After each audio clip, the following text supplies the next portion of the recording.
Turning overseas to Switzerland today, President Trump stepped into a new role as chairman of the Board of Peace. It's a new international organization created by him and over which he alone has veto power. Ed O'Keefe is traveling with the president. He has more.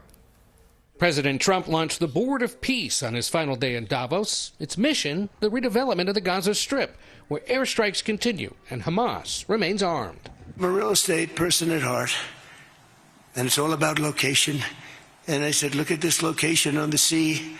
Look at this beautiful piece of property. Seeking $1 billion from each member, Trump's board hopes to rebuild Rafah and turn Gaza City, mostly flattened by the conflict, into a brand new tourist mecca with sparkling skyscrapers. You know what? Let's just plan for catastrophic success. On stage with the president were members from 19 countries, mostly autocracies, with just 2 from Europe, Bulgaria and Hungary.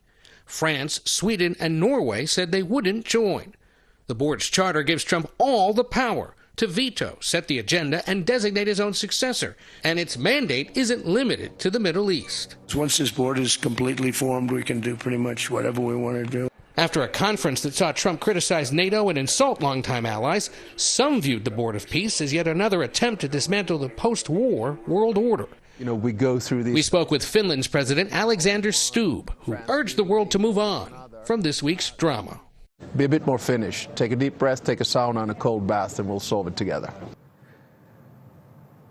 Also a concern for European allies, Russia was invited to join the board. President Putin said he'd be happy to and would donate $1 billion from his assets that have been frozen by the West. That would be a no-go for most allies. Tony? Yeah, he would say that. Ed, the president also made news today suing a very well-known bank, JP Chase, and its very well-known CEO. That would be Jamie Dimon. What's the reasoning here? That's right. It was a $5 billion suit in a Florida state court.